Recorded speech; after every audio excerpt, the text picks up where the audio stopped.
Dialed in to Bucks and Brews, you might hear something you can use. like tips on your cash or tips on the suds. You're gonna want to The use smarts of these stuff. because they know the brews. And they know the Bucks, and they know they can't help the stubborn fucks. So listen up, because shit's not funny. Save yourself some Beer money. Bucks and brews.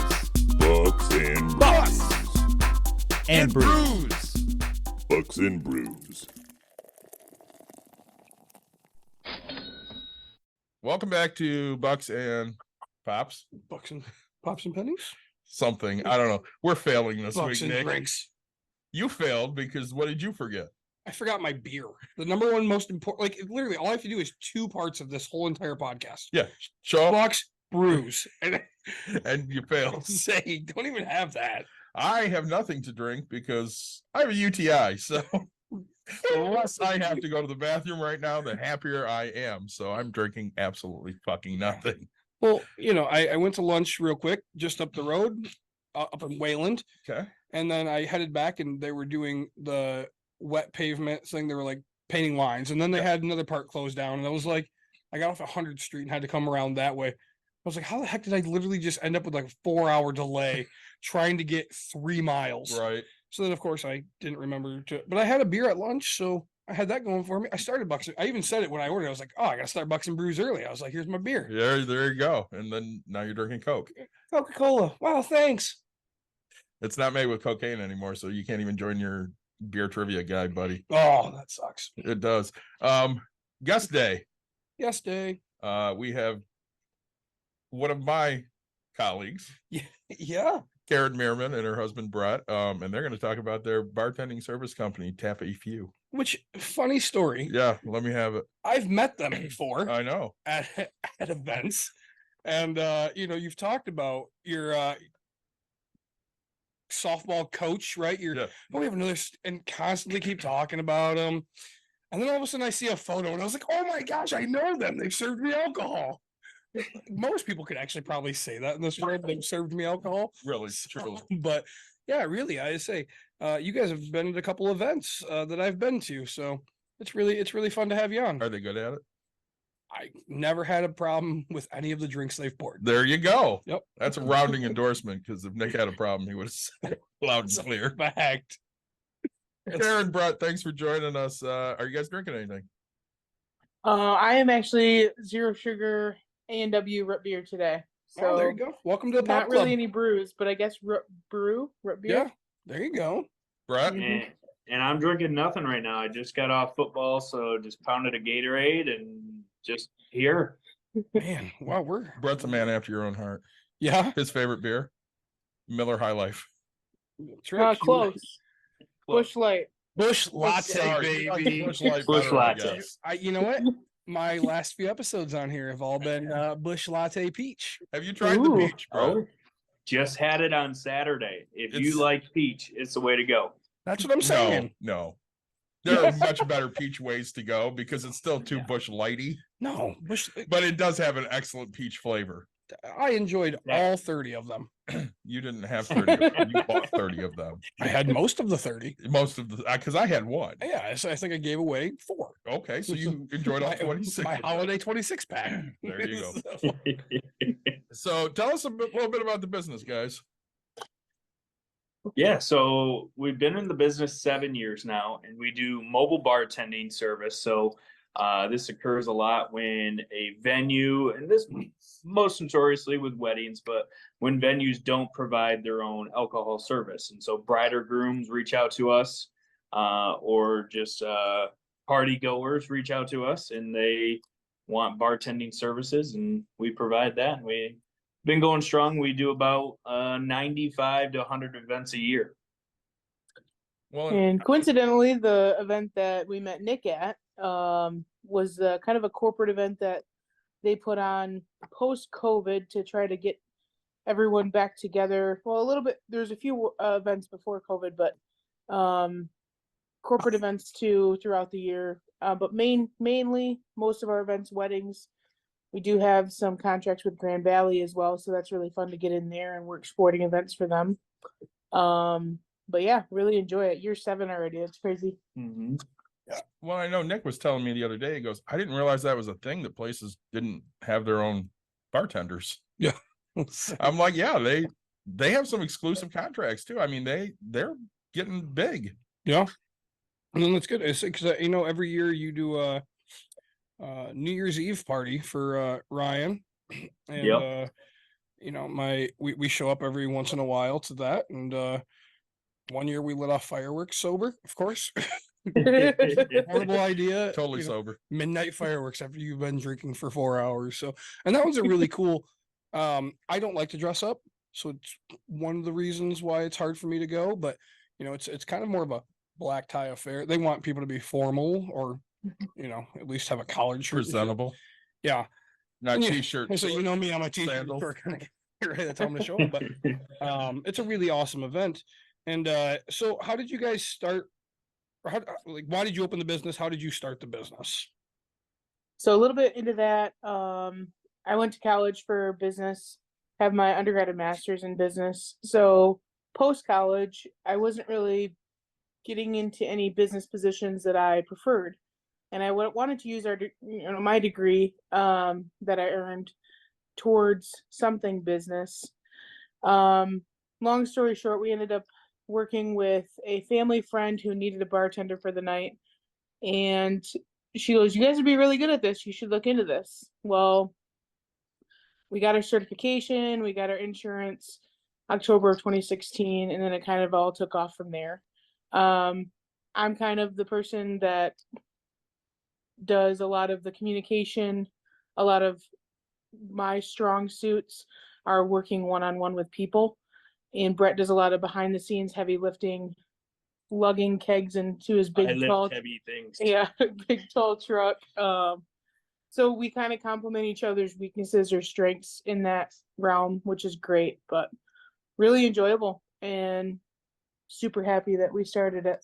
Mm-hmm. So Yep. Yeah.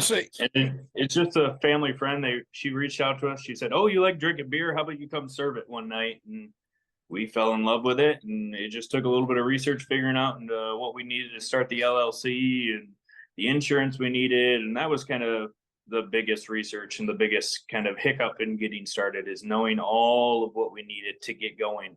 And then from then on, it's just a learning experience. And now we have all the equipment that we need to serve 5 events a day if we ever needed to. Really? That's to say.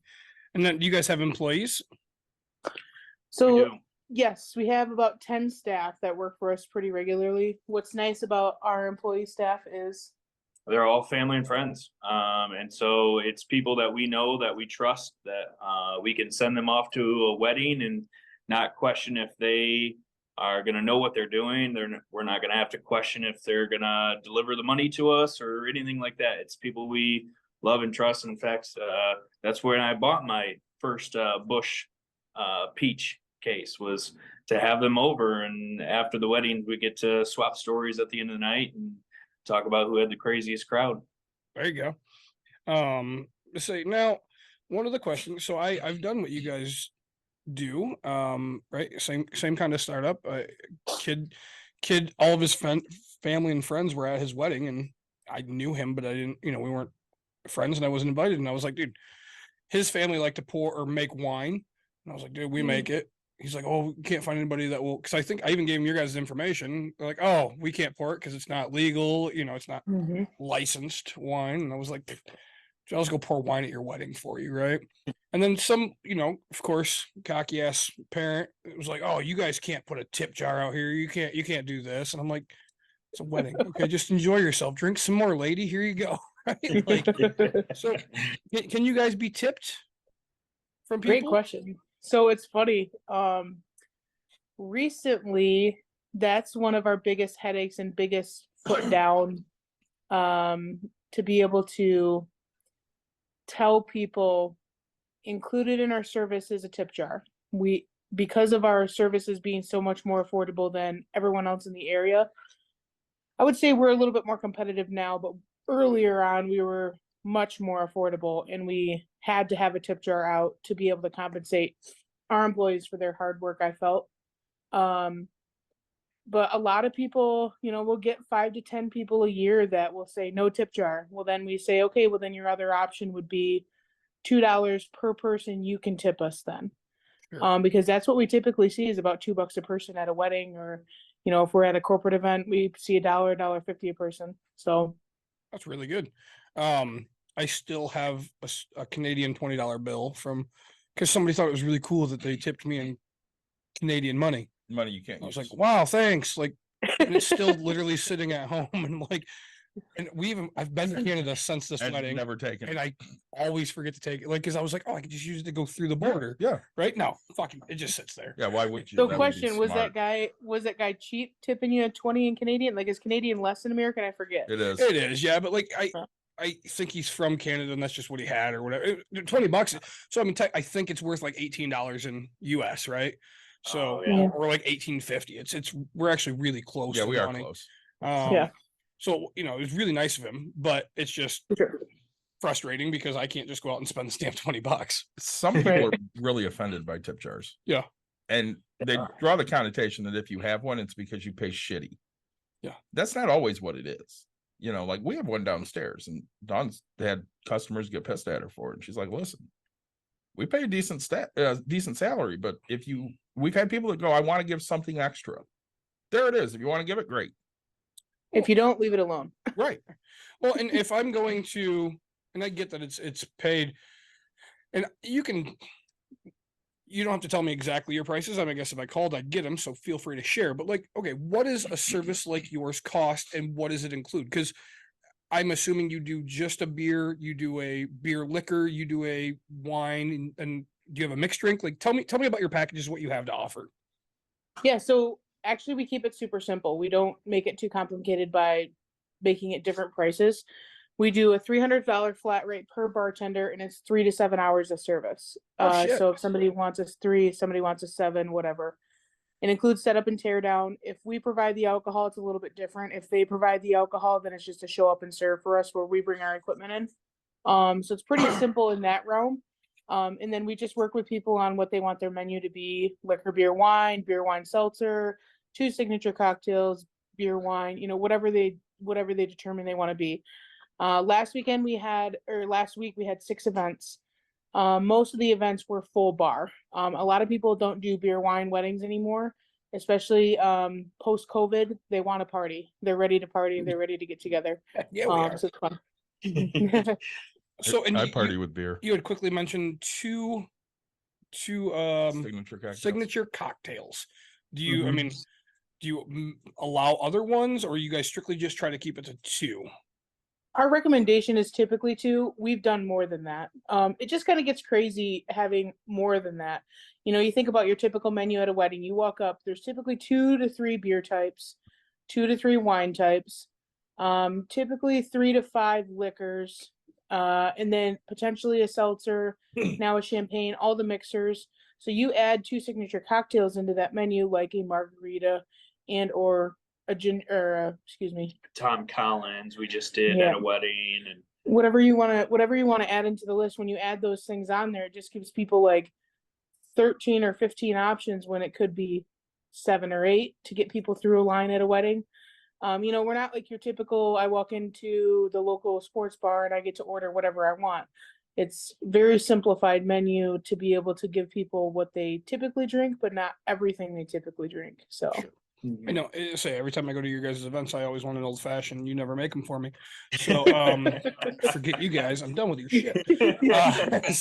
But I say the whole point is when you go back to tipping. Like if I order an old fashioned, I know I'm taking a shit ton of your time, right? Like Sure. Mhm.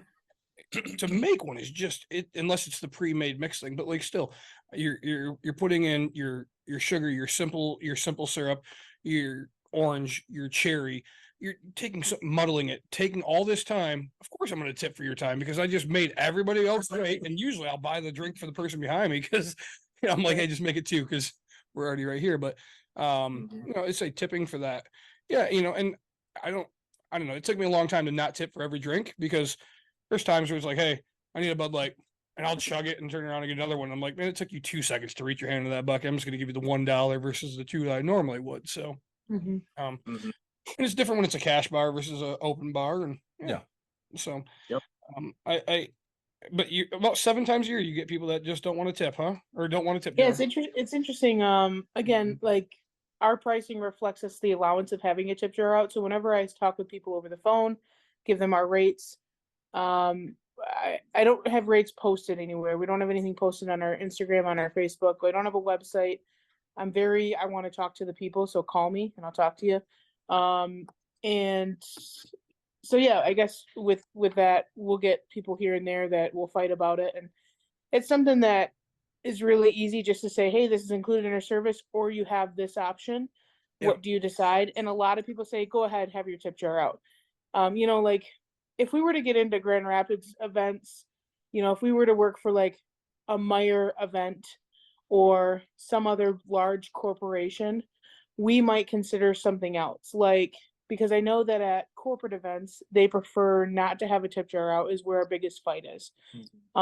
Only because they are there to impress and to serve the guests, and they don't want the guests to feel obligated to throw money our way, which I get. Yep. But with that, a lot of companies say, okay, here's the tip that you owe us then based on your menu and what our service would be. So we would consider maybe doing something like that for a third option if needed for corporate events, but we haven't really gotten into the larger corporations yet at this point. So You said, sorry. So for you guys, it's $300 per bartender. Do you have a minimum bartender amount of people? so yeah, sorry. Yeah, so roughly around every 75 to 100 people, we suggest at least one bartender. If we push over 100 people, it's just super hard to get through lines, especially like right after ceremonies, right after people just get there or whatever it may be. And so we just kind of use that as our numbers moving forward. A lot of people like to say, oh, I don't want to pay for an extra bartender. Can we cut it down? And usually we're just like, no, we need you to go up. We don't need our night to be miserable or your night to be miserable because we're slow on the job. So yeah, that's just kind of how we justify it to people, is saying you need this just for your sake and making your night easy along with ours. And really our preference is always to, typically when you have a buddy with you, it's easier to say no to people. When you're working one-on-one, less than 100 people crowd, it's really tough to be able to say no and then stick with the no. For example, one of our specific rules is no shots. We have a lot of venues that don't allow us to pour shots. We have some places that do allow us, and when we go there, we'll allow it. But for the most part, a lot of people want shots at weddings, and it's just not the type of event, in our opinion. So we have that specifically written in our contract, unless the person who buys us wants to have that there. But it's just kind of interesting how all that unfolds. But Yep. And the way I get around it is, if I want a shot of rum, I say, can I get a rum and Coke? No Coke. And they're going to say, oh, do you want it on ice? And no, not with ice. And oh, we don't do shots. I'm not looking for a shot. I want to say You very can't specific. just order like rum neat. yeah, because here's what shots looks like when Nick comes up to the front of the line. I'd like a shot. Nick, we don't choose shots. Okay, then you order it your fancy way, and then you walk away from the bar and slowly sip or chug it and throw it away, right? That's a fact. Shots turn into, I got Oh, yeah. 10 people at the bar, I'm lining up all these shots, and then everyone else wants shots. Oh, and then yeah. everyone else wants you're just shots. pouring It just forever. turns yeah, so it just doesn't turn out well. And everybody gets wasted. So, That might happen. so to now- shots. okay, hiring you, and because I want to enjoy my event and not worry about Uncle Scotty getting all wasted, what is your responsibility as a bartender to stop people from drinking? Yeah, so it's just kind of slowly weaning them off it. I think that's kind of the best way that we've seen it fit. Is usually, hey, go check out that dessert table, get an extra piece of cake, or hey, I'm just gonna pour this one a little light this time. There's been even sometimes where people at the wedding have been pregnant, but they're like, hey, we just don't need other people to know, and so we'll finish off like a vodka bottle or something, fill it halfway with water, and we pour their drinks like that. And sometimes it's just, oh, this person's getting a little out of hand. Maybe I just use that water in the vodka bottle, make it look like I'm pouring a strong one for them. Sure. And you know, sometimes you just have a conversation with them, and most people are willing to work with you and saying, you know what, you're probably right. If I drink a couple waters here, maybe I can come back, have a beer at the end of the night or something like that. But we found that's just been our best way of conversing with people. And you know, if they're not willing to do it, you just got to stand strong. Yeah, and be firm with your decision. Our philosophy is if they can't go chug a water and come back or follow our instruction, then they don't deserve to drink. So we kind of keep it pretty simple. Hey, work with me on this, you know, and then all right, they worked with us on that. Let's do this. You know, there is our specific hard cutoffs where the person that paid for our services to be there, if they make a suggestion that they don't want that person being served anymore, you know, our response to them is, hey, listen, the person who asked us to be here tonight, they had asked that we no longer serve you. And that's a specific hard cutoff. But we are pretty generally nice about it for the most part. So Yeah. I think Mhm. drunk Dave and drunk Nick might have an issue. Those two are really hard to rationalize with. That's a fact. So I mean, and now you guys are responsible for setup. You said you're the heavy lifter with your huge lifted truck, and I assume that comes with you know, lifting a lot of kegs in there. So now you guys set up all the kegs, you bring all the liquor in. Are you guys supplying ice? Like, what are you doing for that? Yeah. So we actually 2 years ago purchased our own ice machine at our house. So we bag ice every week. And then we bring it with us. We've got 400 pounds out in the ice machine right now. We've got another 400 pounds in a chest freezer. So we bring our own ice. We bring our own coolers, keg coolers, everything needed. If we are bringing, we bring 100% of everything that we need. We go to the liquor store, we purchase everything. If we need extra stuff, we go get it. Whereas in the other instance, if they're bringing the alcohol or whatever it may be, they bring 100% of everything. If they run out of their signature drink of Moscow Mules, they run to the store and get more ginger beer or something like that. Sure. And that's just something that we've found over the years that's worked. In past years, we've been nice, we've been generous, and we're like, hey, you're running out. Let's volunteer ourselves to go get it. And it just turns into more of a headache of us leaving and not having things work out well. So yeah, we bring everything. We've got a trailer with our name all over it. So if you see us driving by, feel free to honk and try not to run me off the road. Give us a nice little middle finger. Yeah, of course. I mean, I'm going to ask this because I thought this was interesting, and Karen and I have had several conversations about it in the dugout, but not during softball games because that would piss Yost off. So if you listen to this, it's never been during a game. They'll never listen. So I call you up, Karen, ring. And, I'm like, all right, money's due Wednesday. What does that entail? So how can I pay? What do you accept? When am I screwed? Are you talking about paying She's for our thinking services? real hard here. I'm talking. Hey, I call you up. Here's my credit card. Okay, how can I pay you guys to for Got your it. service? got it. So we Gotcha. only accept cash or credit card for 4%. We utilize the Square app. We were accepting several charges on Venmo prior to the tax new law that they adopted. Since then, we have not accepted very many payments on Venmo. So yeah, specifically just cash or card for 4%. If they're paying with a card, we accept the payment Sunday before the wedding. If they're paying cash, we accept payment day of. You'll go all the way up to day of, and Mhm. hope that they have your cash for service, huh? I mean, all right, In the have 7 you years had- that we've served, only 2 instances we didn't have the money. Quick, knock on wood. let me see. I don't know. Yeah, kid. And do they go open the envelope and start paying you out of the envelopes while people are watching?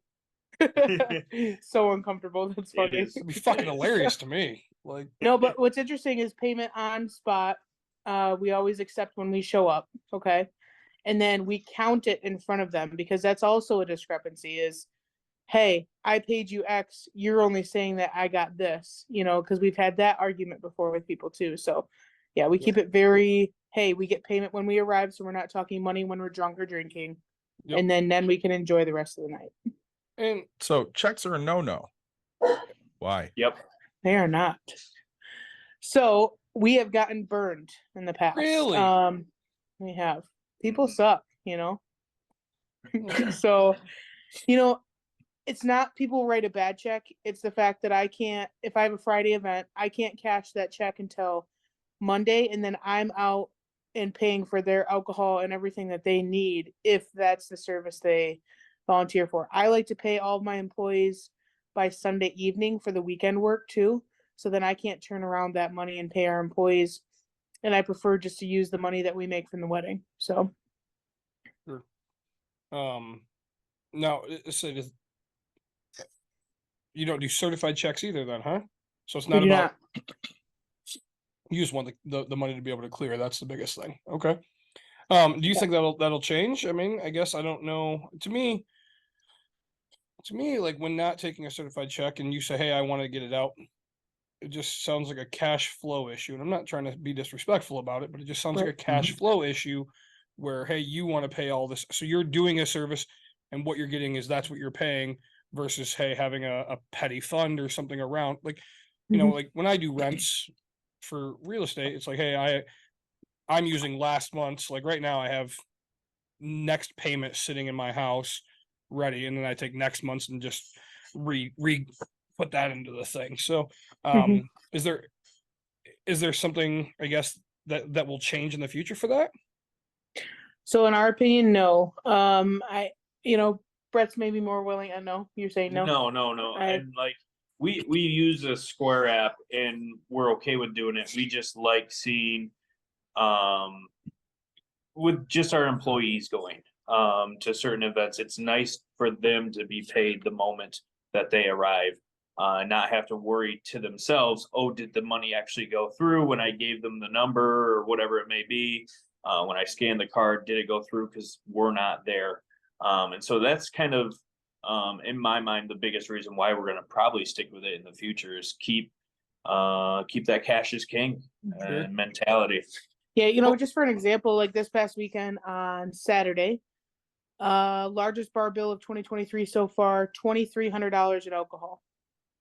So if I'm footing that bill and I don't collect payment from them until after or waiting to cash their check till Monday, I am putting $2,300 in their name, waiting for their name to clear.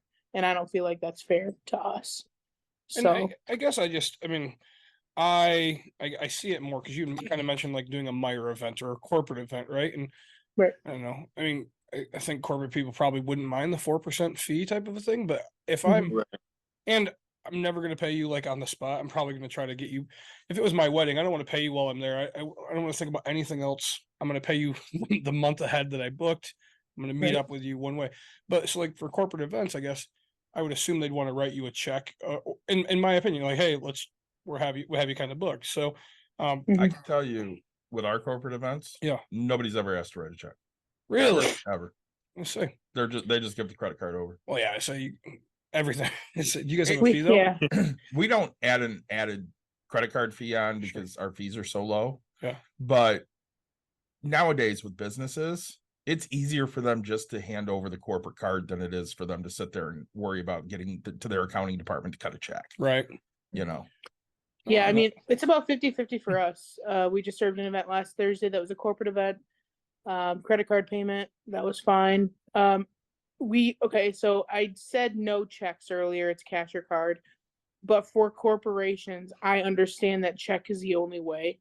So for corporations, it's a little bit different where we're kind of footing the bill, but we have, you know, not the ability, but we have their word as a corporation that we're going to get payment from them.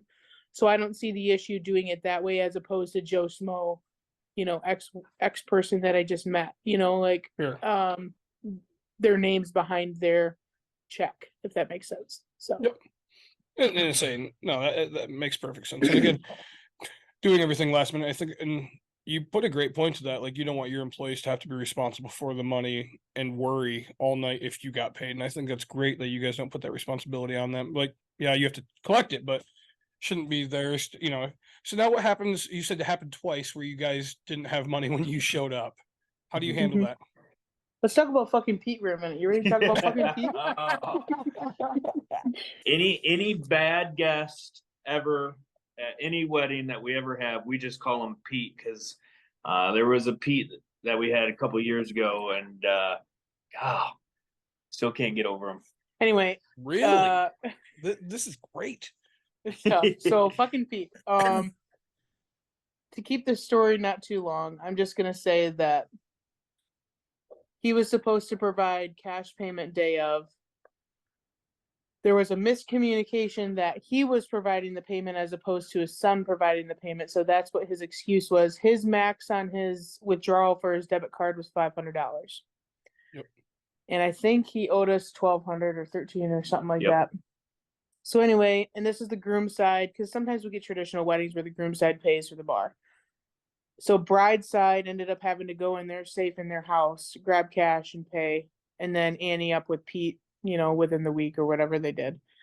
But long story short, that was a nightmare of a night, for lack of better words. So Yep. Yeah. Did Pete get all wasted? fucking Pete, yes he did. Yep. Of course. And And I assume belligerent. very. And Yeah. what's tough is the groom really didn't have a relationship with Pete. So I kind of felt bad for the guy in the end, but at the time I was like, man, fucking Pete. And so okay, so somebody else had to. Now, and then there was a second one. Have you? I mean, the second one worked out kind of the same then. Somebody else ponied up the money. Have you ever packed your shit and gone home? That's the question I'm getting to. We have not. Not yet. We have Okay. threatened. We have Oh, yeah. threatened, hey, if we don't get payment by 8 p.m., because it's supposed to be upon arrival. Yep. For those reasons, you know, but if we don't get payment by 8 p.m., we're gonna head out. Yep. And then people all of a sudden magically come up with the money or magically go to the bank and come back. It's like, listen, we were fucking serious about our payment and very serious. And you didn't hold up your end of the bargain. And that's the other reason why we don't wait till the end of the night to get paid. Because again, people are trash, like fucking Pete. Like fucking- And and it just doesn't go well. I count a different number, he counts a different number. He's upset the next day because he was drunk, so he doesn't remember, you know, like it just. So pay me when I arrive. I'm being nice by not making you pay ahead of time like all the other wedding vendors do. Yep. And we do it that way too, so we're not holding on to people's cash for them. So we're not liable if anything gets lost, you know. So And a lot of this became policy for us throughout COVID. We had brides calling us the week of saying, hey, we're canceling our wedding. And we're like, well, I'm sorry, but you still owe us full amounts. Like you can't just back out the week of. We've already put in orders. Everything's being shipped to our liquor store. Like you can't just do that. And people got very upset about that, but that's why we sign contracts. And so that's just something that we can fall back on is we've spent a lot of work over the last couple of years on perfecting our contract and making sure that it holds legal basis and then sticking to that as well.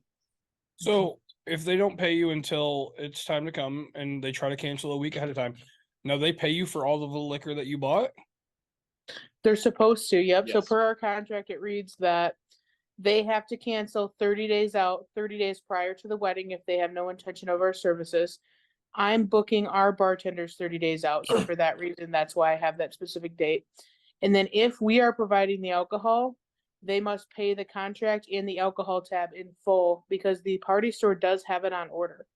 So not saying that they can't restock or resend or do anything with that, but I mean, it really locks people in those last 30 days. And I know that there's, I mean, catering, I think is 90 days. Most catering contracts are 90 days, but we went 30 because of our timeline and how we schedule.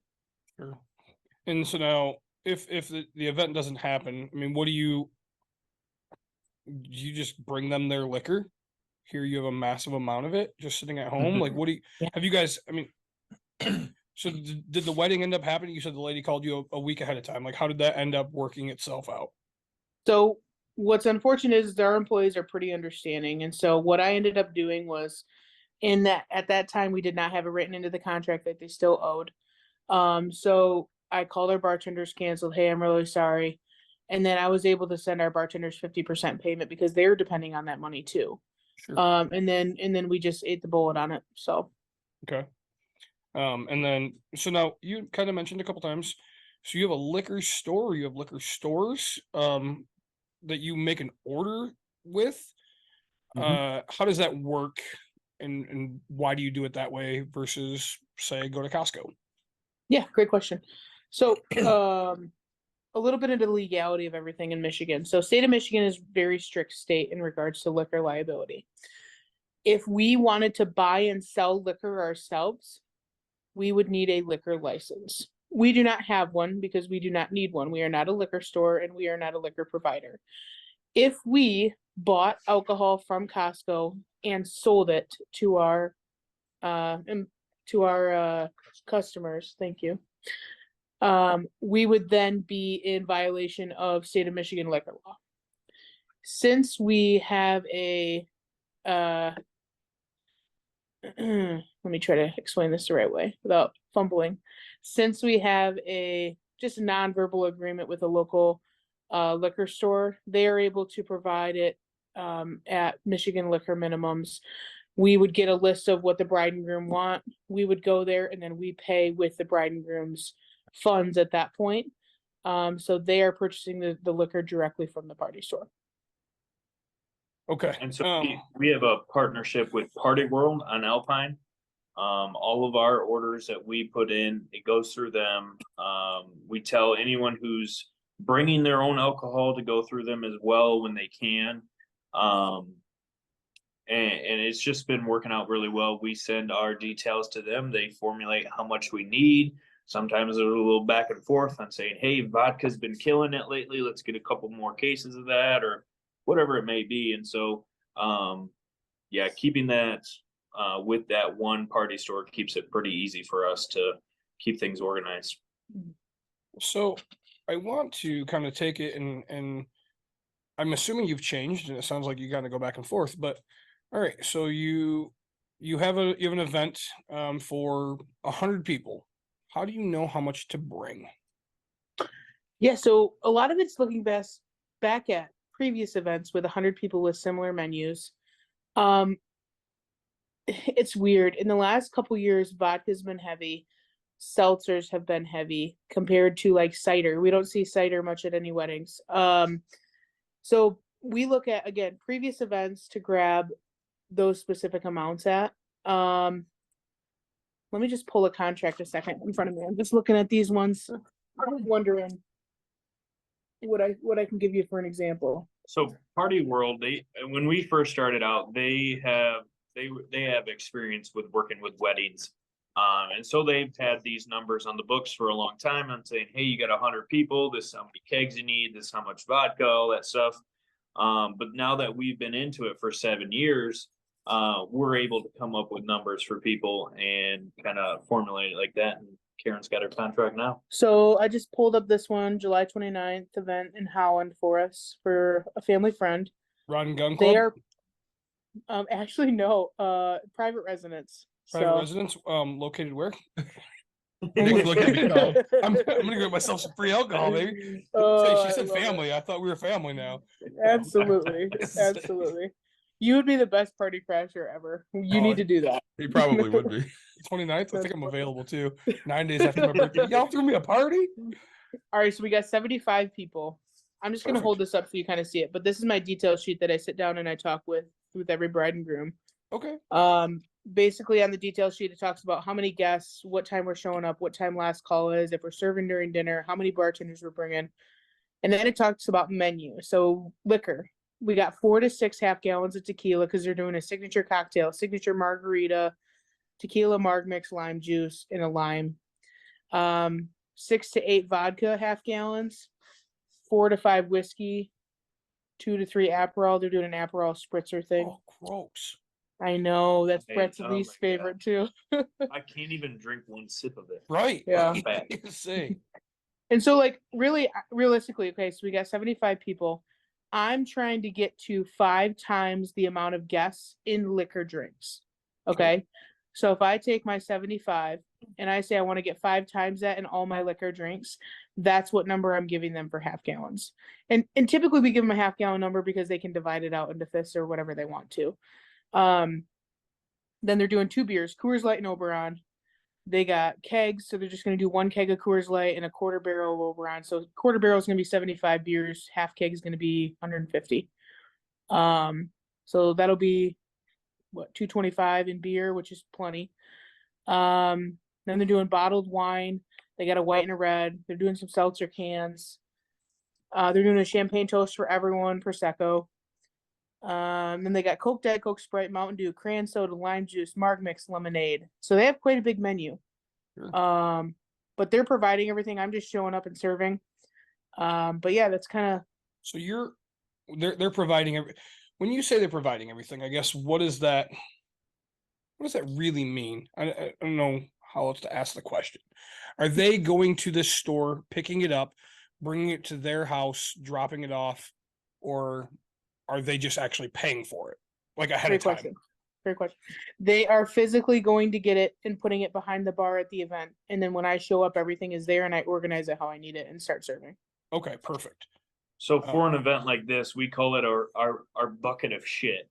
But we bring an ice bucket with us. It's got our bottle openers. It's got our wine openers. It's got our tip jar, Towels, beer bar mugs, everything that we need to physically serve, we bring with us. But then in terms of cups and ice and cases of water and all the alcohol, they have to supply all of that.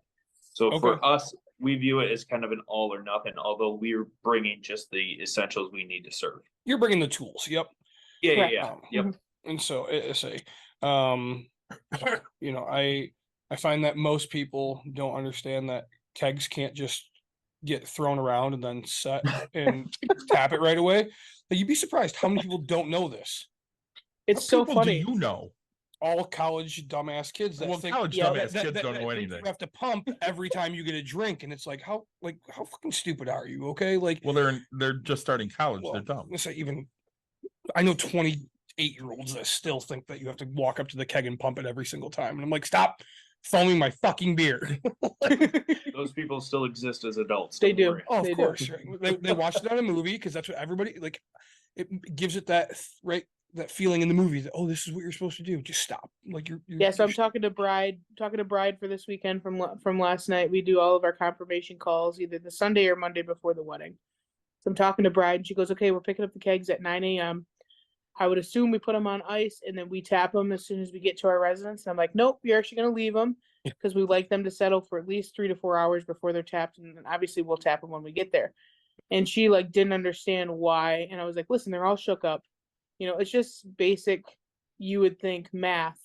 You know, I'm not going to throw a can of Bud Light across the ground and then go open it right away. Yeah. But, you know, people don't think of that. Say people don't think that a keg is literally just a massive can. It's a huge can. Right? That's Right. but people don't think that way, right? Because they're just so used to this pour and boom, there it goes. And no, if you watch, the bartender still pours out the first like 4 fucking pitchers. Yep. Just a foam. Yeah, the kegs are the last thing that we tap when we get to a wedding if we're bringing it, because they can at least sit an hour before we tap them or before we can, you know, we don't want foamy beer either. Yeah. So. Now, so they're gonna. Do you guys bring? It's not ambiance. What's the word? Do you have a bar? Let's say like on the table, or is that the stuff that like they supply as well, right? So do you actually have? So if you go and do this in the middle of a field, do you guys have a bar, or that you bring? Great question. Yep. So we do. have a few rentable items. Mhm. Go ahead. So we have 2 bars that we can bring. Right now, we've only ever done one of the bars. One of them is pretty brand new that we got, and it's pretty simple. We've got an 8-foot table, and then this wooden bar that we actually bought from a past customer. We loved it so much. You just sit right on top of that 8-foot table, and it gives it that high rise and allows us to have a shelf underneath. And then we just put linens on the top of it to make it look all fancy and nice and not beat to crap like it actually is. But most of the wedding venues we go to, they already have bars in them. If we rent our bar out 3 times a year, I think that's maybe setting a record for us. We just don't rent it out that often. We have it if we ever need it. But our top 3 venues, they have multiple bars at that we can serve out of. So we give the bride and groom choices of where they want us to serve at, and then we go with that. Yeah. You had kind of quickly said a little word that I love. You say upsell, right? So you have an add-on. There you go. Do you have things that you can add on, upsell for more money? Is the bar free, or does it cost money? And do you have any other things like that? Yeah, so basically we don't have much extra equipment. Brett is not a fan of me filling the barn with extra equipment that we won't use or need. We have rentable keg coolers. These keg coolers, you pour a bag of ice on one bag of ice on a keg, 122-pound bag, and it'll last all day in the blazing heat, and it'll keep the keg cold enough to where people can actually enjoy the beer. So we have rentable keg coolers. Those are all wrapped in our business everything, which is great. We have rentable large coolers. The large coolers are like those ones that you see at Sam's Club. They're like huge, and they hold over 150 pounds of ice. They're pretty big. If people want to rent those are rentable. And then we have the add-ons. If you'd like to rent the bar, there's 2 different bar options: a more simple bar and then a more fancy bar, if you will. And then I don't think we're going to get into renting much equipment, but we do have some champagne glasses that I am slowly getting rid of and trickling out. So if you guys are looking for champagne glasses, we're selling them. He's trying to get rid of all my Keep stuff that in mind. which is totally good. But yeah, I was thinking for a while there that I wanted to do rentable glassware, but you think about cleaning all the rentable glassware in my own kitchen at home is not fun or feasible. So we decided I bought them and then decided not to. So it's all right. I mean, who would want to bring shit home from their business and clean it in their house? Oh wait, my wife does that. All the time. Yeah. She's never getting a new washer or dryer because she washes the fucking jumpsuits in our washer and dryer, and we try to get all the glass out. But every time you turn the dryer on now, you hear glass flying around in the fucking thing. Irritating as hell to me. I'm going to ask this question because I know the answer, and I like asking questions I know the answer to. So you guys have quit your full-time jobs, and this is what you do full-time, right? Congrats. Thank you. Absolutely. I wish. So you're still working people while you do this. Yes. Yep. So the nice thing about this job is it takes up a lot of nights and weekends, which allows us to keep with our full-time jobs. We're both in education. Karen's in special education. I'm in history. Both working at the middle school level. So we both have that job throughout the week that we do throughout the year. And then nice for us, we get summers off, and that's usually our busy time. Between like June and about September, that's usually our busiest times, and allows us to still keep making money and still keep busy and keep going. Well, and I know, with both of you both coach as well. Yes, absolutely. So you coach, you work at school, you do this, you have a baby. Yep. Soon to have another one. Yep. Where do you find time? Time for what? Right. Get about 10 minutes to watch TV every night. I'm just kidding. It's got to be purposeful for us to set time for ourselves, and we definitely try and do that very often.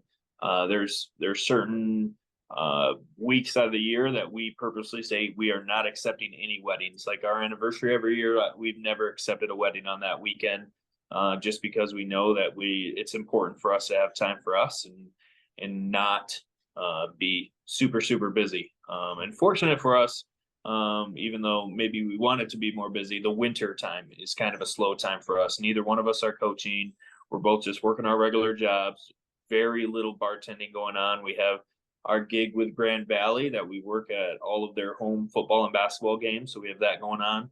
But that's just kind of steady for us. So we have a kind of a creative idea, hopefully to fill the void this winter, because this winter poses a hard, I don't know how to say it, but a hardship probably for us without me working, baby coming.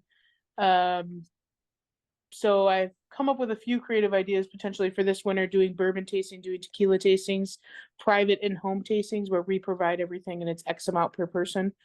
So we decided maybe to potentially bring that creativity and do something a little bit different to fill the time over the winter, during the weekdays, so we can still have weekends to hang out and enjoy our winter a little bit. But so we're finding new and creative ways to try to fill our dead time of the year over the winter. But yeah. So, Should be because fun. I'm always thinking, let me ask this question. Have you ever hooked up with some of these people that sell shit like Pampered Chef or Pure Romance or any of that stuff and said, hey, we could add something to what you're doing there with, because you got a captive audience. We could also bring tequila tasting to this, because I'm not going to any of that shit. But if my wife goes, Unless hey, honey, there's if you come alcohol. with me, there's also tequila tasting. And I'd be like, all right, I can come to that. Valid point. Yeah. Valid point. I haven't thought about that, but yeah, Mhm. absolutely. We're just getting into the whole tasting thing. We've only had one bourbon tasting so far. It went good. Obviously it took me a little bit of research and learning more about the bourbons than what I had already known. We've done tours down in Kentucky, and I obviously like drinking free booze, so why not? By the way, that's a write-off for research too. Yeah, Yes. yeah, Of course it is. yeah. I say. Gotta go buy the bottle of the Blanton's so I can know what it tastes like before I have somebody else drink it. I mean, True- I true know words there's, have never been yeah. said. I know there's a lot of alcoholics in the Baldwin area that drink whiskey at Yost's place all summer long. You're looking for people to test shit on. Yeah, Yeah. there we go. Little outside tasting. That'd be fun. Yeah. Mm-hmm. That's funny. So with your business growing, are you guys doing any networking events? Are you do you have like a mastermind group that you're part of, or is just all natural growth off the top of your head? So right now it's mostly natural growth. We haven't really done any networking, only because I don't know that I can handle any more events that come in. We do say no to about 50% of people that reach out. No shit. And I we have maybe 5 to 10 people that will contact us per week on events. Most of the time we're already booked. Right now we're looking into early 2024 booking that. We're pretty much booked up for 2023 at this point for weddings. For other events during the week, it's totally different. If somebody needs us on a random Thursday, we're in, but we try to make it work as much as we can. So We know that we obviously want as much work as we can possibly get, but 2021 really showed us that taking too much on can be a little bit too much, with a lot of people rescheduling their weddings after COVID. We were stretched pretty thin. We expected a lot out of our employees that year, and we just kind of not necessarily limited ourselves, but kind of set limits for our own mindset and our own safekeeping. So really our limits per date are 3 weddings per date or 3 events per date maximum. And our scheduler right here keeps a strict hold on that. And then we only accept 1 wedding that we provide the alcohol to, because we only have a truck and a trailer. There's a few days throughout the year that, with us knowing some people, there's a few times where I stretch it to 4 or 5 or 6 events per date. Jeez. But it's hard. I'm a yes person and Brett's a realist, so finding that middle ground between the both of us is tough sometimes. But So I mean, it's something I love to do. So if you need an employee, just let me know. You're It's in. perpetually retired. Hey, I'm retired. It's great. And but that brings me to my next great questions. As your employee that I now just got a job offer of, can I drink on the job? Great Number question. 2, So do I have to wear a specific uniform, or can I come in my kilt and a t-shirt? I love I it. would have to say, so I just served 3 events this past week. Thursday, Friday, and Saturday. At every event, at least 2 people per event have asked me if we're allowed to drink behind the bar. We set it upon ourselves to kind of hold that upper level and keep that right mindset, knowing that there could be an incidents where we may need to cut somebody off or keep the right train of thought and eventually drive home at the end of the night. And so we tell ourselves and we tell our employees that they're not allowed to drink throughout the night. Obviously, you have friends that get married that you really want to drink with, and sometimes you think about stretching it, but just kind of sticking to it, and it's worked out really well. We don't really have any employees who have issues with that. They all know that they're there for business, and the pleasure comes from spending that money that they make. If it's something like, hey, there's a peach bush light at this wedding, I really want to try it. We'll ask to take a can home with us, and then at the end of the night, we'll have wind down time here. Sometimes wind down time ends at 4 a.m. Sometimes it ends at 2. Yeah. But everyone needs their time after the wedding to just kind of decompress, and that's how we handle that. Everyone comes back here, brings their buckets, brings their money. We count tips. We have competitions for gift cards for our employees on most tips for the night, stuff like that, which is fun. It's awesome. But yeah, to answer your question directly, we don't drink on the job, and we don't allow our employees to do that. Okay. In terms of like apparel and uniform, we've got polos for everyone that has our logo on it. It's a requirement from us that everyone wears those at events. Sometimes we have events that are a little bit more laid back and we're allowed to wear our other merchandise like what I have on right now. We have visors and we have hats just like this one that we allow our employees to wear. A lot of times you're out in the sweat and heat, and sometimes having a hat to hold back your hair is pretty nice. And then jeans or shorts is usually a custom. And then the key thing that we've found throughout the years is wear tennis shoes. Yeah. We've worn dress shoes, we've worn Boots, cowboy boots for Boots. 3 years. and gosh, I will never go away from wearing my tennis shoes to those weddings. You stand for hours and hours and hours, and it's worth it at the end of the night. Yeah. So you would have to wear a specific uniform, but we would probably allow you to wear your kilt, Nick. We I would mean, I'm probably allow it. all about that. So then, I'd like to start with like a 3-hour one because I don't know if I can watch everybody else drink for 7 hours. Right. While I'm Right. not allowed to drink. So, if we could work that out to do the smaller ones, or if I'm working a 7-hour shift, I'm going to take a couple breaks, and then during my break time, I'm going to drink. So, Obviously. I like the fact that you guys aren't allowed to drink, or you tell your employees, because I know myself, right? When I drink or when I start drinking, that's the end of my working, right? Yes. Because once I drink, I don't want to stop drinking, right? Your wind down time is exactly what I do, right? Hey, I'm done for the day. I'm officially done. I can crack some beers and but otherwise I'm never gonna load the stuff that's supposed to get loaded up because I'm gonna be sitting there just shooting the shit and drinking. So Mhm. and everybody else is different. So you don't want to, if your employee, hey, one can handle their alcohol and the other one can't, then then it's not fair to the one who's doing that. So Right. do your employees get to keep all their tips? They do. Yep. 100% of the tips that they make, they get to keep. We also pay them a flat rate for every time of service because sometimes you have some pretty stingy people out there. So we have a flat rate that we pay every employee for every event that they serve. And then on top of that, they keep 100% of the tips that they make. Okay. And does the flat rate change depending on the hours? Because you guys said you do $300 whether it's 3 or 7 hours. So Correct. So and with Grand Valley, we have a different event type with them where their service is like 2 hours. So okay. they have a different type of pricing in my mind than like a wedding, because a wedding you're typically there for a minimum of 4 to 5 and then the most of 7. So I guess with that, Grand Valley is kind of an exception, but yeah. Besides that, yeah, every other event, it's just that same flat rate, no matter if Okay. you're serving a wedding, a birthday party, a grad party, whatever it may be, you all get the same. I want to Okay. pull these contracts from this past week in a second and just kind of walk through that. So there's 4 of them.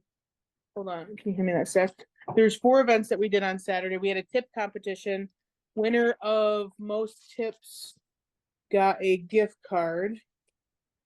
So I'm just pulling those and walking you through that a It was second. rigged. It was rigged. Say, That means Brett did not win. say some. No, are you guys still? I mean, we talked about how you've done events. Are you guys still pouring yourselves, or are you trying to send your employees out? No, we still pour. We are in our mind, we're the first call in terms of our employees. We're the first ones if we can't make it work between the two of us, or one of us stays behind with our kid, or if we have more than one event, then we have employees that we know their availability. We have family members or friends that we know that they're working this weekend or that they're not working the next weekend. And but yeah, we still pour, and I think that it'd be something fun to do throughout the most of our time in existence with this company, is keep pouring and not necessarily just sit back on it. So story time So- before Karen jumps into this. Yeah. We're winning districts. Mhm. And I don't remember the exact time, but Karen's like, I got a drop dead date of 4:30 because I have to be in Coopersville at a wedding at 5. So I have a 4:30 drop dead date. Yeah.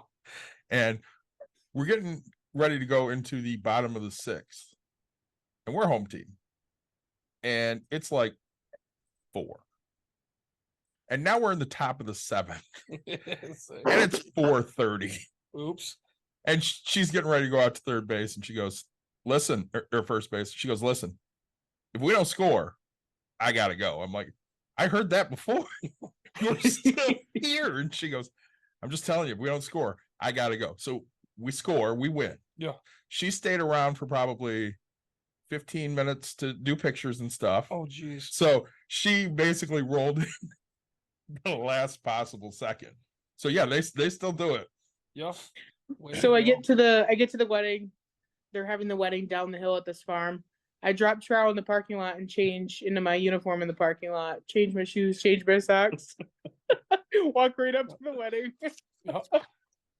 Oh, Right on time. Right on time. but All right, you so made it. 4 That's all that events in- matters. Four events in one day. First wedding 190 each. Second wedding 210 each. Brett's wedding 383 each, and my wedding 409 each in tips. Oh, sounds like you lost, Brett. I know. He's a Oh. sore loser. It was horseshit.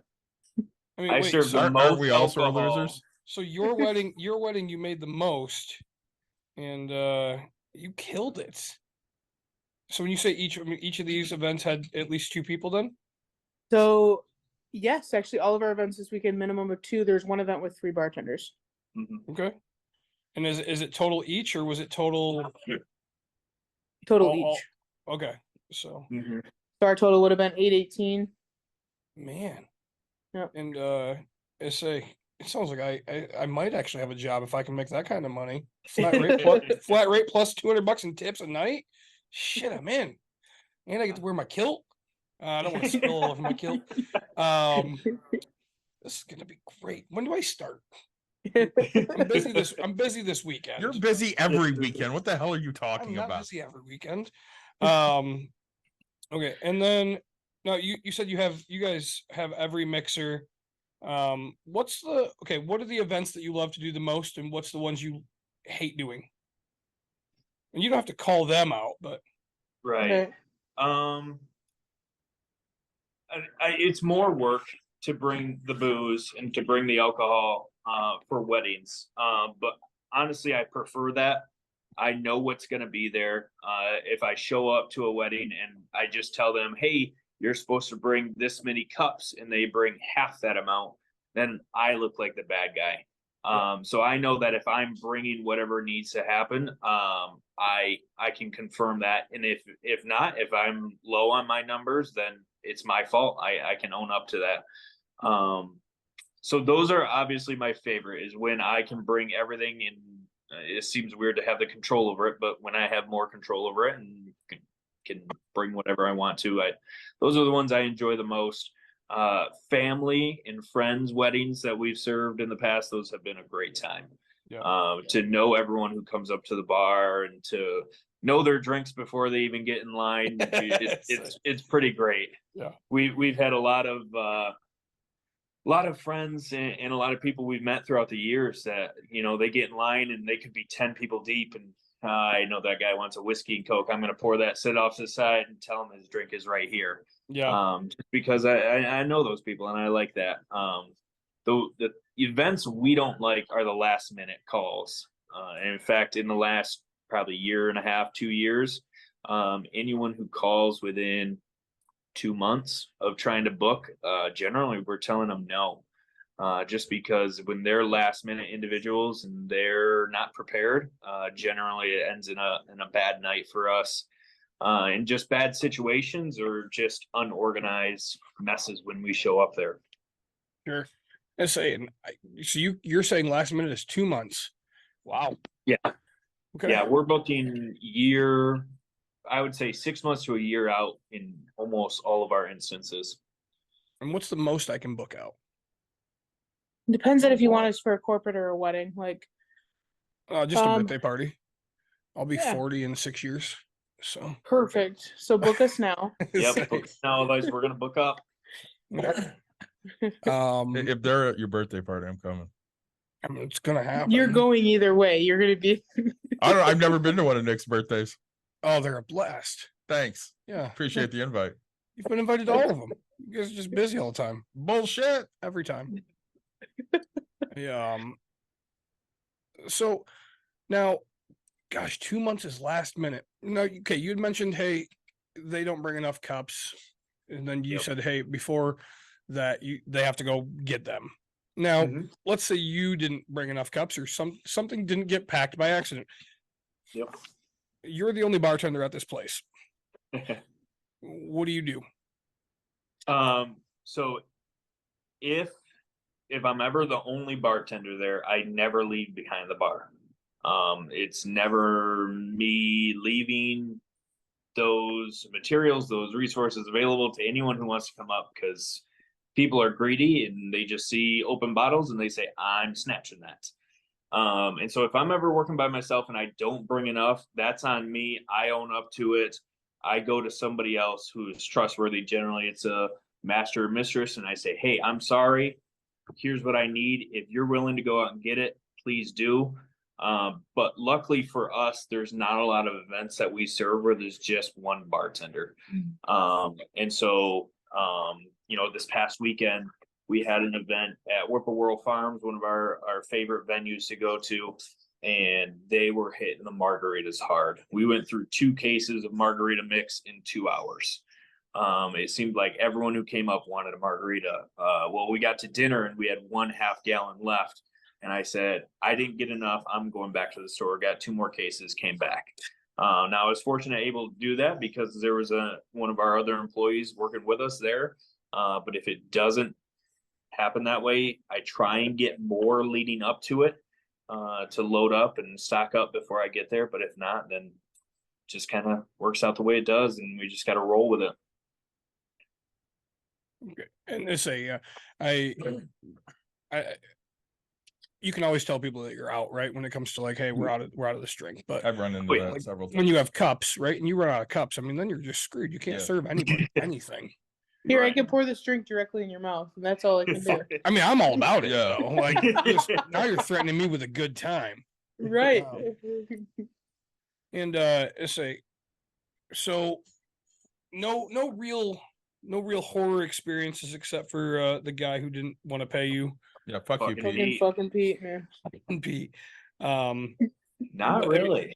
Do you guys play counselor with people a lot? Oh my gosh. All the time. I'm a relationship counselor. I don't know. I hook people up together. I hooked up a guy from the Air Force this past weekend with a girl, and oh gosh. We did for the first 5 or so years. I would say not much anymore, but we did have a competition who could have the best story or best thing that happened at your event. And for the running amount of time, it was at the event that you went to, Nick. Yeah, of course. So it's a company event that him and his employees are invited to, and then they can invite their family and friends, and then they can invite their family and friends, whatever, right? So I forget who the name of the employee was, but it was X amount or X person. And they brought their spouse with them. Their spouse was wearing a very short dress. I do And remember that year. I convinced her to dance on our bar at her husband's work event. Oh, He was in the food line, and I think his jaw hit the ground like within a split second of him turning around. Oh my god! So anyway, we've Everyone's sitting there cheering her on, and he is get just beat red. down now is what he said. I will never forget that. Get down now. Oh, so we've had some fun moments. We do have an after event survey that all of our employees take. One survey per event. And in that survey they could put a story or something that happened. And then at our annual Christmas party, to thank of all of our employees for a great year, we talk about, just the fun stories, and there's a lot of funny stuff that happens. There really is. So I can't wait to come work for you guys. I get a Christmas party too, and wow, free booze, Yep, free booze. Oh, that was the other question I was going to ask. So you supply it all. So now, do you take home the leftover stuff? I mean, because I assume when you're supplying it, you're responsible for the keg, so you have to take that back because it's your deposit that's on it. And then the non-open bottles. I mean, do you save it? Do you drink it? Do you resell it? Because you can't resell, right? Because I mean, you're not allowed to. So. Correct. Good question. So the way that we get around that is we have a open check and an open tab with the liquor store that we work with. So we order everything we need. We return anything or give it back unopened to the party store. Anything opened goes with the guest for the wedding Because they paid. they paid for it. Yep. So we don't typically take any alcohol unless it's offered to us as a tip or as a favor, or here, try this, or Sure. What's weird is in the last couple years with all the different seltzers is there's been so many different seltzers to try that's been the going thing. Hey, I'm gonna grab a can of this. Is that okay with you before I take off? And everyone says yes, go ahead, Sure. But it's always an ask first since they purchased it. So Man, so do I have to fill out like a W-9? Am I a full-time employee? Like part-time? Is it 1099? Like what am I as an employee to you guys? You got to go through the most rigorous interview process with her. I already was offered the position. She already said I'm there, but like I just gotta figure out how I'm getting paid as a documented employee. And when is our Christmas party? I want to give you a specific date and a specific time and just not the address. Right, you already hear this, right? It's like our Christmas party. I'm already part of this team. This Already there. This is gonna be great. this is how Nick works his way into shit. Yes, I love it. all the time. Now you're offering pops and waters and things for people. Do you check? So because it just kind of brought me up to like the kids idea, right? So like, do you have two separate booths? Like, hey, one is specifically for like kids. Are you serving these cans out of buckets? Are you pouring it out of bottles? And then do you guys check IDs? Absolutely. So we've done multiple bars in the past. It's never fun because you come into those instances where I cut off somebody. Okay, that person goes to Karen, and Karen has no idea quite yet that he's been cut off and gets served another drink, or whatever it may be. So we try and contain ourselves to just one bar. Everyone who wants a drink comes to see us. Even people who are non-alcoholic, we serve non-alcoholic too. Sometimes we have like water stations positioned throughout the place. So if you need to grab a quick water, go ahead. But for the most part, everyone comes to see us that needs a drink, and we serve it to them. In terms of IDing everyone, if they look under 40, we ID them, which is, I say this as sarcastic as possible. The most insulting thing you could ever ask to a 20-some-year-old female is, can I see your ID at a wedding? And you wouldn't believe the amount of responses we get that are negative. Of people saying, you mean I need to have an ID to be able to legally drink at your bar? Absolutely. the one I did was the same way, right? And it was like, Yep. hey, I have to ask your ID. Well, why? I'm at his wedding. We're friends, and I was like, I know him, and I don't like him. I'm just doing this for the money. And number Mhm. two, like, you look like you're 16. I'm not Mhm. gonna Oh, lie yeah. to you, right? Like, Even if they look like they're 25, that doesn't mean anything. yeah, I was saying I idea, and I'm really good with faces. So again, I don't ask your ID a million times, right? Are you And- interviewing right now, Nick? Yeah, I actually do believe so. I don't need to interview. You already offered me this position. You just haven't told me where I start and when I start, okay? And it's gonna take a while for you guys to go get a shirt made that's big enough to fit this big body, because I assume you don't have my size polo in stock, okay? I know that it's gonna take time for you guys to get your shit together. He likes it extra tall, just so you know. I 'cause he do. pisses and moans that I don't buy extra tall for That's Bucks funny. and Brews. Yep. I get that. I like extra tall shirts He goes, too. I gotta wear a bigger fucking shirt just because you don't get extra tall. I'm like, dude, you should be happy I can get extra larges. So, Right. um, So No. day the district day that I dropped Trout in the parking lot to get up to the wedding in time. I get all the way up there, and the bride and groom are 21 and a half. oh yeah. So at that point, I already knew that we were gonna have people that were on the border and a lot of underage-ish age people. I saw 4 fake IDs that night, Nice. and I was like, Judas Maud, like, and 2 of them, oh, we're from Canada. Yeah, bullshit. So, Yeah. yeah. Now, do you teach your employees to look for fake IDs? Do you guys have training? Sorry, do you have training and things that you go through on a constant with that? Yeah, so we actually have tips training. It is a certification training that, sorry, I'm just trying to make sure this doesn't vibrate anymore. Everyone's texting me right now. Come on, guys. We're getting dizzy. I So say, whoa. Oh god. Is that like a fake boob implant that you're putting this thing Yeah, on? it looks like What is- that. what is Listen, going we have on kids, so it's our a bib. daughter's It's rubber our band. daughter's bib. That's funny. Sorry. Jeez Louise.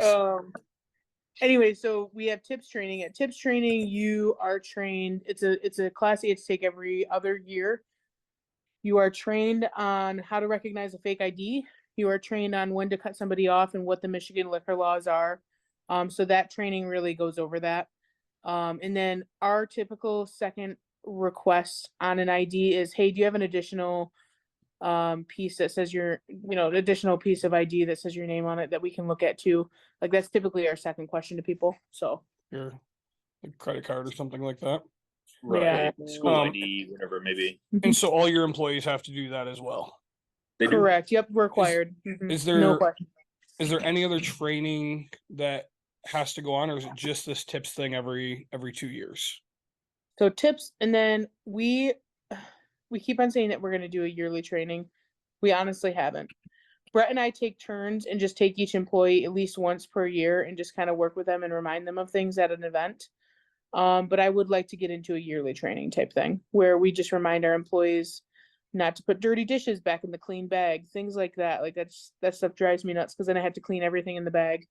And when we were first starting out, there was a few of our employees who were like, I've seen kegs get tapped. I've drank out of kegs. I've pumped them, but I've never actually tapped one.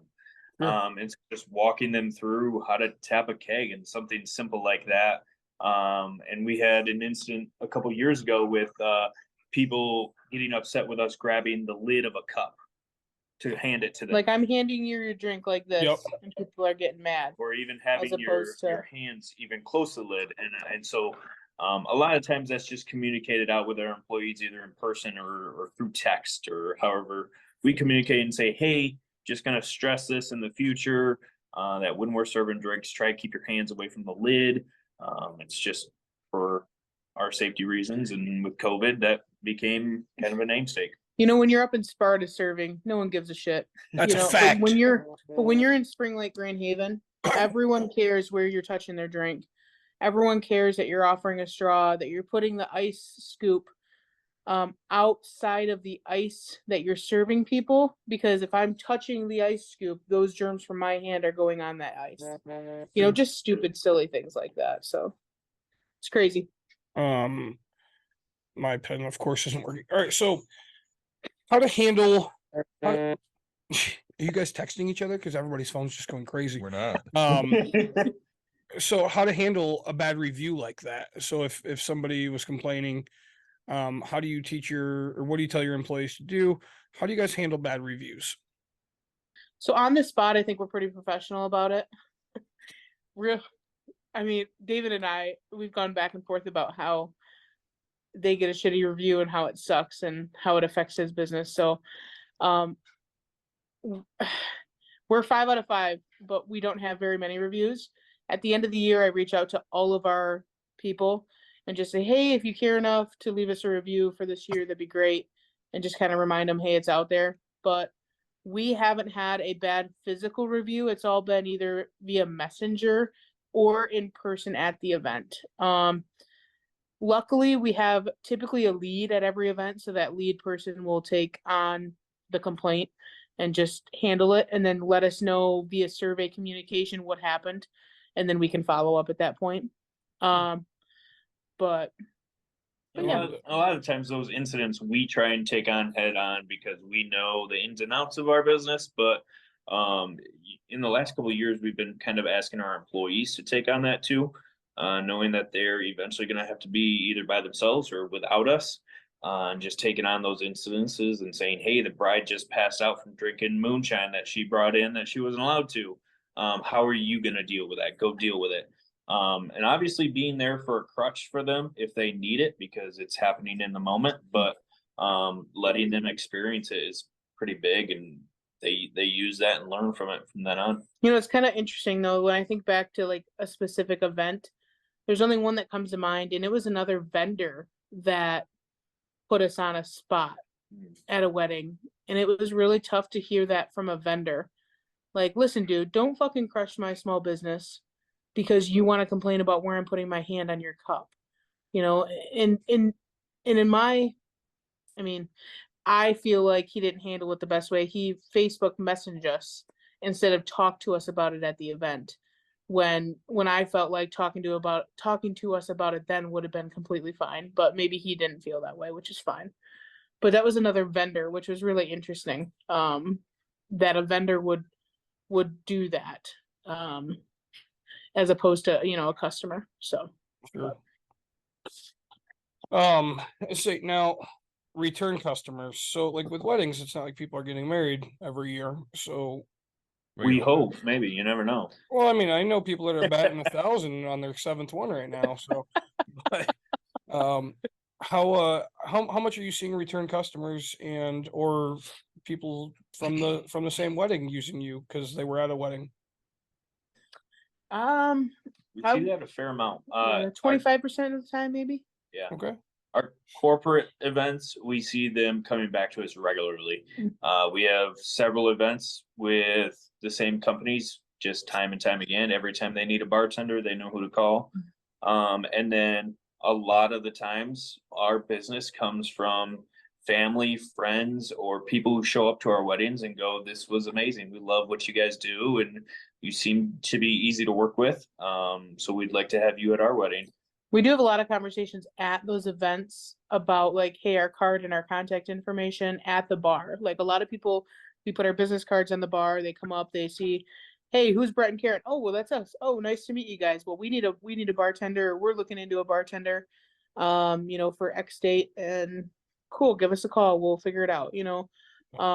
So what's nice is a lot of that happens when we're at the event, and then they're pretty thorough about follow up afterwards when they see a face to a name too, which is great. No, Brett, you had mentioned something about moonshine and she's not allowed to have it. Why? So anytime that we are serving, we have to serve 100% of every alcoholic beverage. And so anyone who wants to bring a cooler and camp out in the parking lot and drink that, or come up and get a 3/4 of the way filled Coke and then go get their fancy whiskey out of their bag or whatever, we have to serve everything. That's our liability, making sure that we're observing who's drinking what. And it's also Michigan law as well that we have to do that as well. Yeah, Michigan liquor law is no homemade hooch. So Uncle Steve's got to leave his homemade hooch at home. We can't serve homemade wine. It's got to be bought and purchased from a liquor store or from a store in Michigan, in order for us to be able to serve it. So we have had instances in the past where we've served like Yendling and stuff like that, but that's been an exception because we knew the people. But it has to be purchased from a liquor store in Michigan in order for us to be able to serve it. And if people are wanting like their guests to take home like a bottle of wine at the end of the night for their whatever, their take home gift, Yep. then people can take that with them. They cannot drink it there. So Okay. No new glares for you. Yes, some bullshit. So you'll serve what I tell you to serve. No. I Drive know- your ass to Wisconsin right now. I know you guys have to get going, so thank you so much for the interview. We've enjoyed having you. I'd love to have Do you you back mean on. interviewing them or them interviewing you? Both. Both. Thank you so much for my new job. Let me know when I start. I'm not joking about it. I really, I'm gonna come do an event or two. Perfect. Guys, before we get off, I'd like before we get off, no, I say before we stop doing this. Yeah, I say, look, somebody parked up on the other end. Tell us how people can find you, find out more about you, if you wouldn't mind sharing that. Yeah, before I do that, I just want to thank you guys for the opportunity for today. It's been really fun. Yes. It's really easy just to get on and talk with people that we've seen before and know so well, and just really appreciate you guys reaching out to us and letting us be a part of the show. So thank you. Absolutely, our pleasure. Again, I kind of mentioned it earlier, but I'm an in person, on the phone kind of person. So get me on the phone. I'll talk to you any day. So you can call me at 616-214-0488. We are on Facebook or Instagram. We do not have a website. tapafew@gmail.com is our email. So those 4 points of contact are what we use. Great, and I'll make sure David gets that in the show notes because I don't do any part We of know that. Nick does none of that. So Perfect. You forgot Hey, something. his at the only beginning, job Nick. was to bring beer, remember? and I Yeah, forgot yeah. that. I just, it's funny because I'm so used to having, I just turned to go grab the beer to see who I'm thanking, and I don't have it. Damn it. So, but we forgot it in the beginning. As always, like, subscribe, share, tell your friends, tell your family. I really enjoyed this episode. I hope to have you guys back on again here real soon. Thanks for no beers this week. Kind of awkward. We'll be back next week. We're gonna try and get the timeshare guy on. Yeah. Do episode number 2 of timeshares. Do we like him or do we not? Yeah. Well, that'd be fun. Yeah. The first one was pretty fun. Thanks again for joining us, you guys. Don't run away real quick after I hit stop here, but we will join everybody again next week.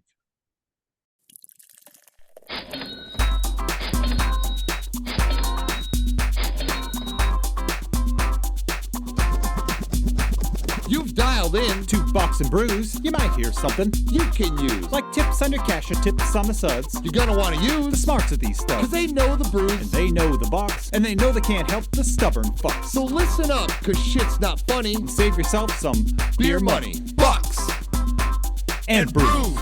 Bucks and bucks, brews. And brews. brews. Bucks and brews.